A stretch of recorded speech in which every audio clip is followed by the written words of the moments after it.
Parliament ఎన్నికల్లో ఆశించిన స్థాయిలో సీట్లు రాని రాష్ట్రాలపై ఫోకస్ పెట్టిన కాంగ్రెస్ హైకమాండ్ వైఫల్యాలకు గల కారణాలపై నివేదిక తెప్పించుకునే పనిలో పడింది.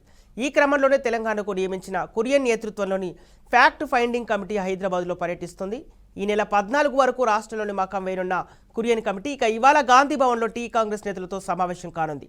ముందుగా పార్టీ ఓటమి పాలైన లోక్సభ నియోజకవర్గాల అభ్యర్థులు, ఇన్ఛార్జీలు, ఆయా నియోజకవర్గాల పరిధిలోని పార్టీ ఎమ్మెల్యేలు, ముఖ్య నేతల నుంచి అభిప్రాయాలు సేకరించనుంది.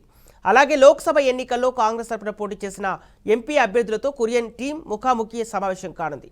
ఆ తర్వాత పార్టీ ఓటమి పాలైన నియోజకవర్గాలకు వెళ్లి క్షేత్రస్థాయిలో నాయకుల అభిప్రాయాలను సేకరించనుంది. ఎన్నికల సరళి, ఓటమికి గల కారణాలపై అభ్యర్థుల అభిప్రాయాలు సేకరించి హైకమాండ్కు రిపోర్ట్ చేయనుంది కురియన్ కమిటీ.